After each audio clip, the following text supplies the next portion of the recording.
할렐루야. 오늘도 우리 안에 살아계시고 우리를 중보하고 계시는 예수 그리스도를 찬양합니다. 오늘 이제 요한복음 18장에는 이제 드디어 예수님이 그토록 말씀하셨던 때가 되었습니다. 어떤 때가 되었냐? 말씀이 성취되는 때. 창세기 3장으로부터 약속하셨던 그 원시 복음, 여자의 후손 그리스도께서 이 땅에 오셔서 십자가를 지심으로 인생의 모든 문제 가운데 길과 해방과 승리를 주는 그 말씀 성취의 때가 되었습니다. 그래서 예수님이 이제 유대인들에게 잡혀가시죠. 근데 유대인들이 이제 로마의 당시에 속국되어 있었는데요. 모든 것들은 이제 속국이었지만 유대인 자치적으로 다 할 수 있었지만은 사람을 죽이는 사형권은 유대인들에게 있지 않았어요. 그래서 당시에 로마에서 파견돼서 유다를 다스리고 있던 총독 빌라도 앞에 오늘 예수님이 선 것입니다. 우리가 신앙 고백할 때 본디오 빌라도에게 고난을 받으시고 그 본디오 빌라도입니다. 오늘 이 말씀은 뭐 전래 동화가 아니에요. 그냥 과거에 뭐 카드라 하는 통신도 아닙니다.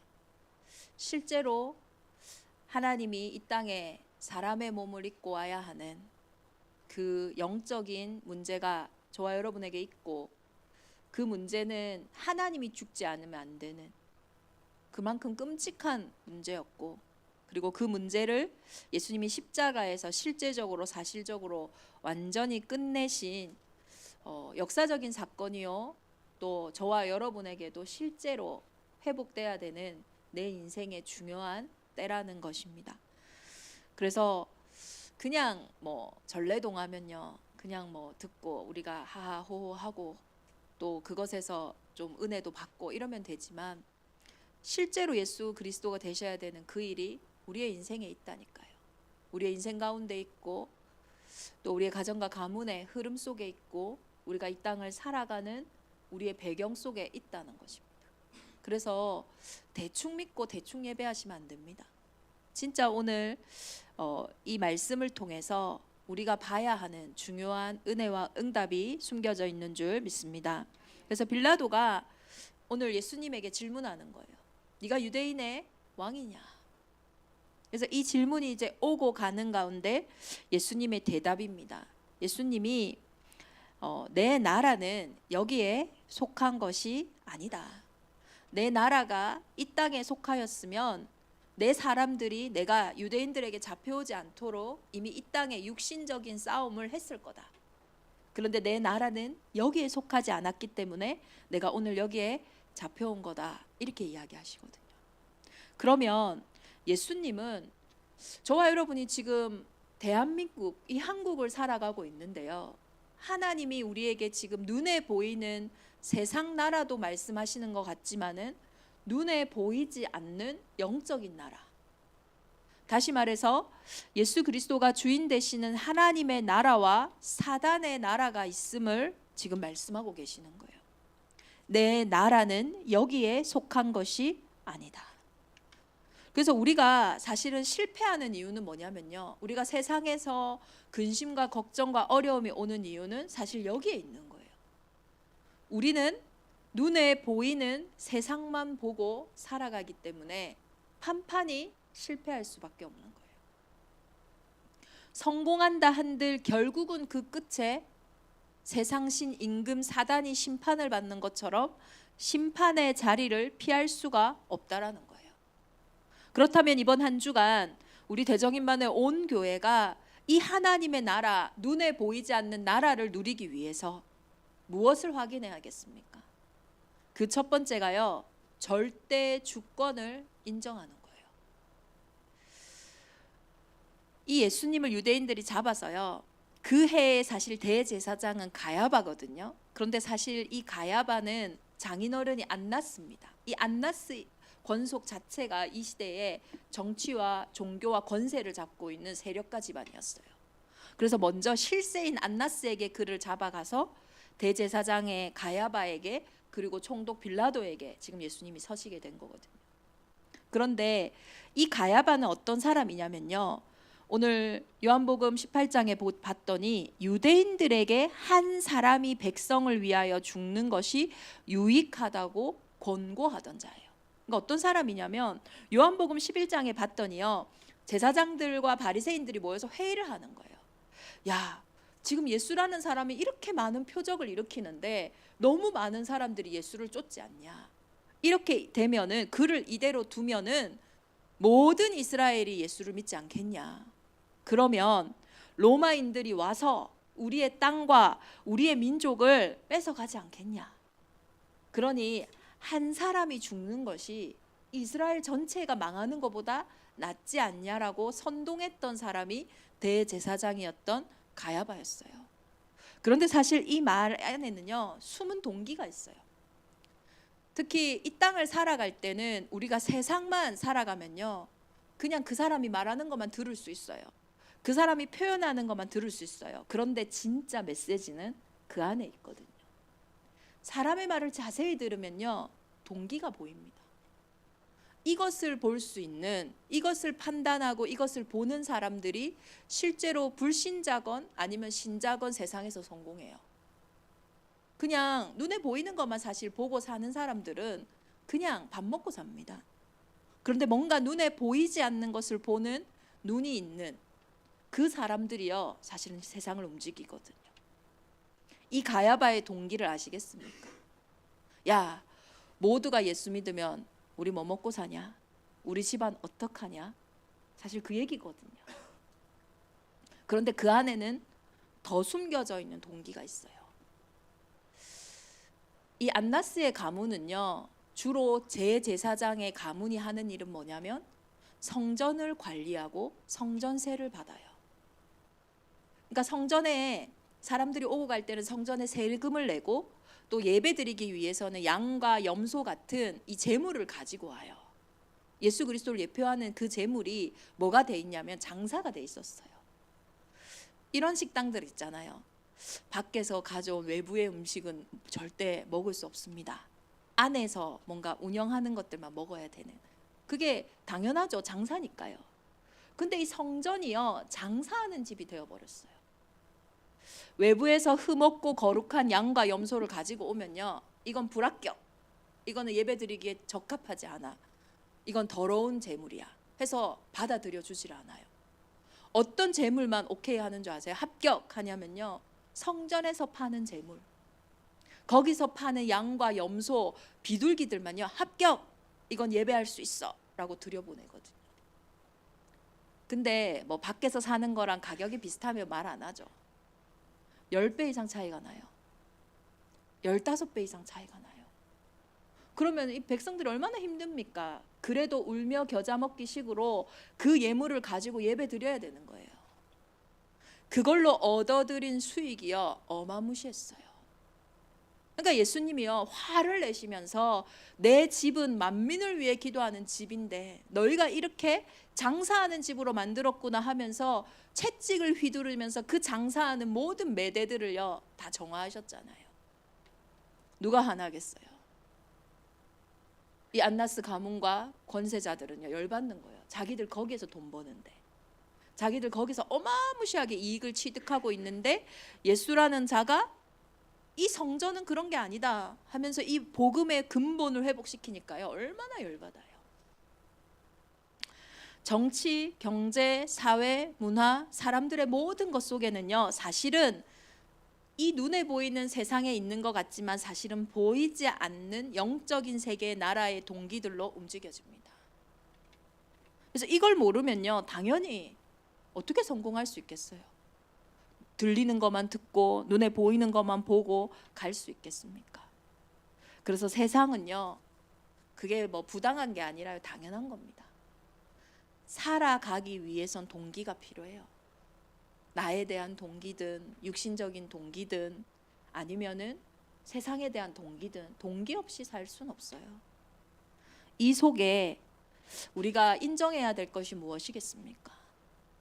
아, 저 사람이 숨은 동기가 있구나, 나쁜 놈이구나, 아, 저 사람은 믿음직하구나. 믿는 도끼에 발등 찍혀요. 다 자기 동기가 있어요. 배신당했다고 너무 슬퍼하지도 마세요. 당연한 겁니다. 그런데요, 이 속에서 하나님은 저와 여러분이 무엇을 확인하기를 원하시냐? 마태복음 10장 29절에 보니까요, 참새 2마리가 한 아사리온에 팔리지 않느냐. 이 참새는요 되게 싼 어떤 동물이었나 봐요. 이 한 아사리온, 2마리의 한 아사리온은 되게 싼 거거든요.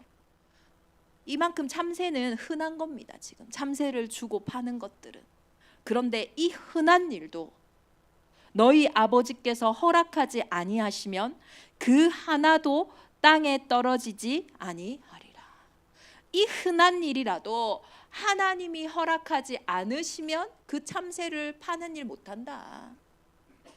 저와 여러분에게 아무리 흔한 일이라도, 아무리 작은 일이라도, 아무리 큰 일이라도, 아무리 부당한 일이라도 하나님의 절대 계획이 있음을 확인해야 된다라는 거예요. 이것이 내 나라는 여기에 속한 것이 아니니라 하나님의 나라를 보고 승리할 저와 여러분의 시작입니다. 우리의 서론이에요. 이 일이 하나님의 손에 속한 것이다. 이 일 또한 하나님이 허락하신 것이다. 그런데 그 목적을 알아야 됩니다. 절대로 하나님은요, 하나님의 자녀를 망하게 하시는 법이 없어요. 살리시기 위해 죽기까지 복종하셨잖아요. 자기 목숨을 내놓으신 이가요, 무엇을 우리에게 아끼시겠어요? 죄의 권세는 이것을 불신앙하게 하는 겁니다. 사단은 이것을 거짓말하고 속이는 거예요. 그래서 절대 주권을 인정하는 그 믿음 속에 이 일을 통해 하나님은 저와 여러분을 살리시고 이 일을 통해 우리가 복을 받을 것이라는 것을 확신하는 그 은혜가 이번 한 주간 우리에게 시작되기를 기도합니다. 그런데 문제는요, 우리의 체질이 너무 약하다는 거예요. 오늘 본문에는 베드로가 3번이나 예수님을 부인하는 장면이 나옵니다. 예수님은 지금 네가 세상의 왕이냐, 내 나라는 여기에 속한 것이 아니다, 중요한 말씀을 성취하고 있는데 밖에서 지금 베드로는요, 예수님을 3번이나 부인하고 있어요. 근데 베드로가요, 부인하려고 부인한 게 아니에요. 마태복음, 마가복음, 누가복음, 요한복음에 보면 베드로, 네가 이 닭이 울기 전에 나를 3번 부인할 거다 하니까 베드로가 뭐라고 대답했냐면요, 마태복음에는 이렇게 대답했습니다. 모두 주를 버릴지라도 나는 결코 그리하지 않겠나이다.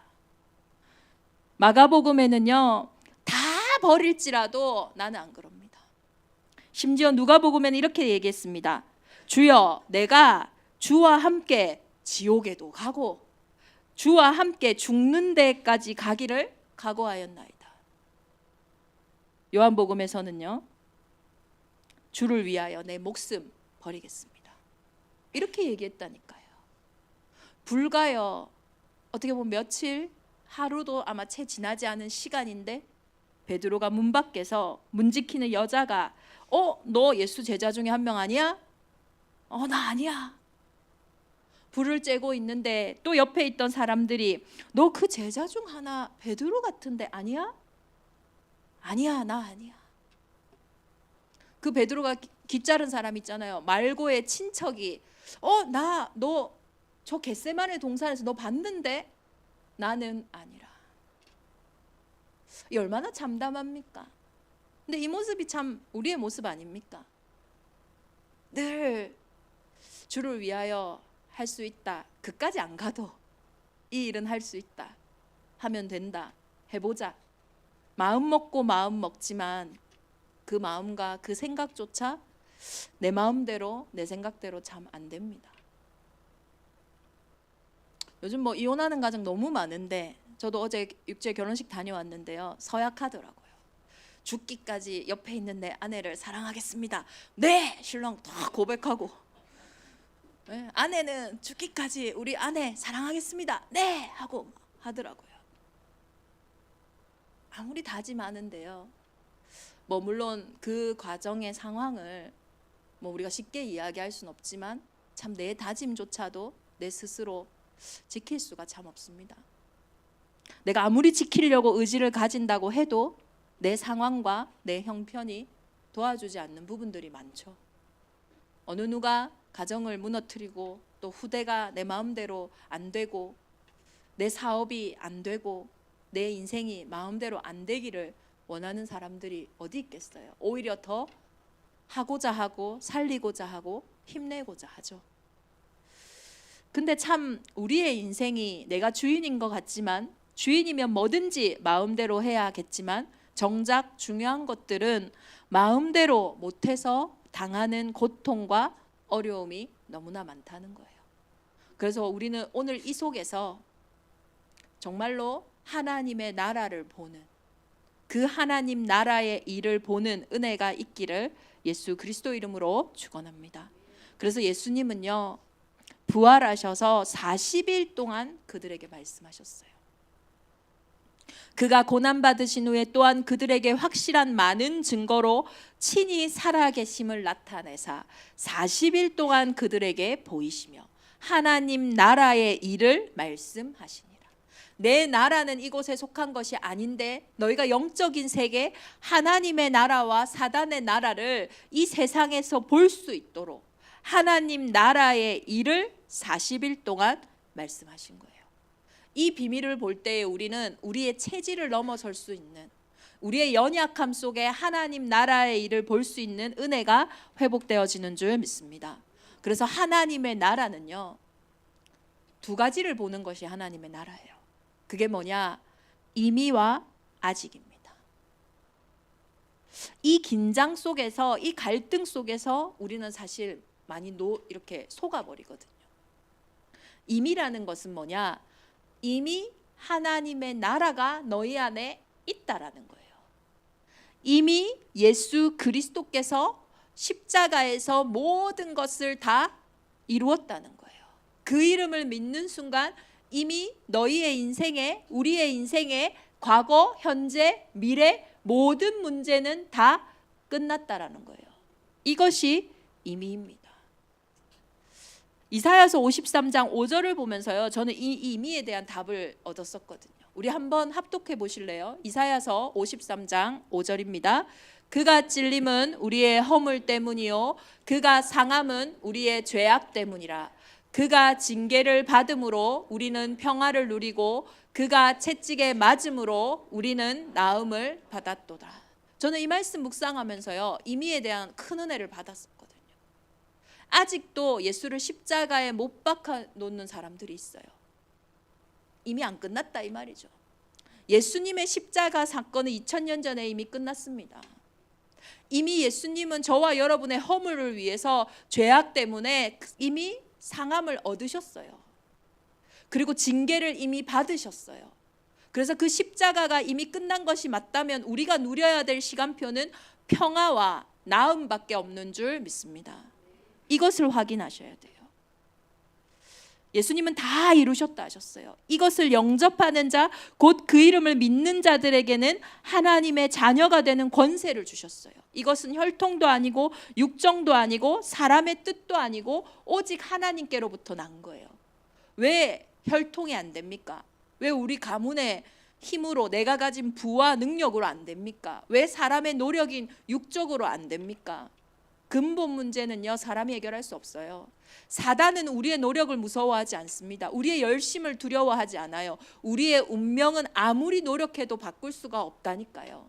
그래서 하나님께로부터 난 것이다.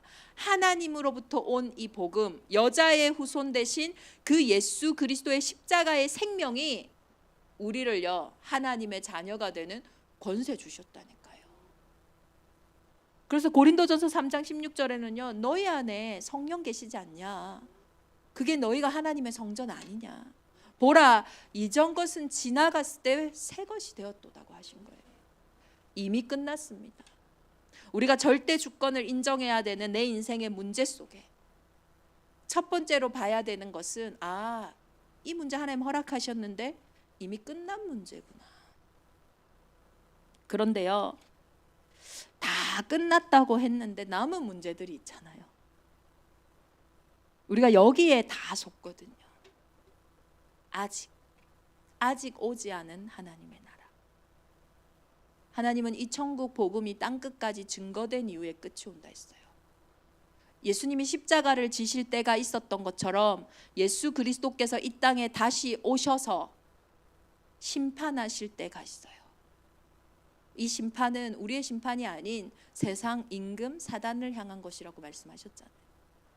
진짜 끝날 때가 있다니까요. 그래서 아직 남은 이 일은 세계복음화를 위한, 또 다시 오실 그리스도를 위한 꼭 필요한 일이라는 거예요. 그래서 여기에 속으면 안 돼요. 이미 끝났지만 아직 내게 남아있는 이 일에 낙심하거나 불신앙하시면 안 됩니다. 이 일은요, 하나님의 나라를 보는 유일한 길이에요. 요셉이 이미 끝났습니다. 이미 구원받았잖아요. 세계복음화의 꿈까지 꿀 만큼 성령 충만했잖아요. 요셉이 그 상태로 가만히 있으면 그저 그런 이스라엘의 한 사람으로 살다 가는 겁니다. 요셉에게 아직 남은 일이 있었어요. 그래서 노예로 잡혀갔습니다. 노예로 안 잡혀가면 어떻게 합니까? 애굽의 총리가 되는 일도 없고 이스라엘이 민족을 이루는, 입애굽하여서 민족을 이루는 그 시간표는 없다니까요. 다윗은 승승장구한 왕이었어요. 다윗 시대만큼 이스라엘 영토가요 회복된 적이 없었어요. 다윗이 이미 끝난 그 복음으로 늘 이 목동으로 양만 치고 있었다면 그냥 목동으로 살다 죽는 거예요. 근데 다윗에게 아직 끝나지 않았던 블레셋 장군 그 골리앗이 나왔기에 자신을 죽이려고 끝까지 쫓아가는 그 사울 왕의 고난과 어려움이 있었기 때문에 다윗은 하나님의 마음에 합한 자로 이스라엘의 왕으로 하나님께 영광 돌릴 수 있었어요. 아직은 이것입니다. 십자가에서 이미 끝났지만 내 인생에 아직 남아있는 이 문제는 문제가 아니라 저와 여러분의 세계복음화의 방향이고 우리가 회복해야 될 중요한 미션인 줄 믿습니다. 분명히 구원받았던 베드로인데 예수님 3번이나 부인했어요. 안 끝났나? 나 분명히 주는 그리스도시요 살아계신 하나님의 아들이라 고백했는데 나 왜 안 되지? 그것이요, 베드로가 내 어린 양을 먹이라는 그 중요한 미션을 확인하는 은혜의 응답이었다니까요. 이렇게 예수님을 3번이나 부인했던 베드로가요, 무슨 일이 있었는지 오히려 더 큰 위험이 찾아왔어요. 사내들인 공회 앞에 종들이 야 너 예수 제자야 이렇게 물을 때도 아니라고 했던 그가 종의 수준이 아닙니다. 자기 가정과 가문을 완전히 몰락시킬 수 있는 사내들인 공회 앞에 너가 지금 예수 이름으로 안진뱅이를 일으킨 거냐? 이 질문 속에 아닙니다 해야 되는데 베드로가요 이렇게 얘기합니다.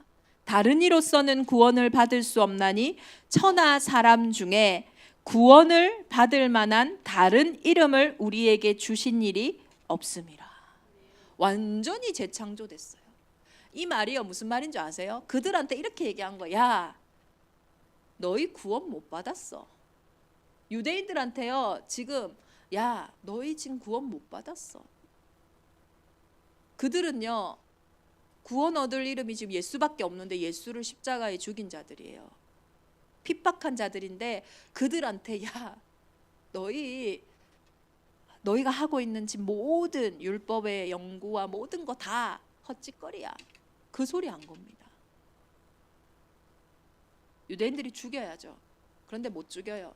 왜냐? 베드로에게 하나님의 나라가 임했거든요.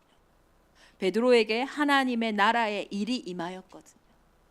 그 전에 베드로의 수준과 상황에선 반드시 죽어야 되는 일인데 그래서 예수님을 정말로 부인할 수밖에 없었는데 오히려 죽을 고백을 하는데도 그 일이 베드로에게 일어나지 않고 더욱 베드로와 제자들은 흥황하게 되어집니다. 이런 재창조의 비밀이 우리 모두에게 있습니다.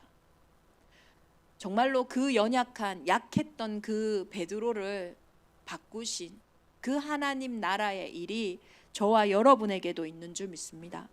나의 약함에 속지 않고 이 약함 속에 세상의 나라의 것만 듣지 말고 이 속에 절대 주권을 인정하며 이제는 이 속에 임한 이미 끝난 이 복음, 감람산에서 그 40일 동안 하셨던 그 집중, 감람산의 하나님 나라의 일은요 이미 끝난 것에 집중하는 거예요.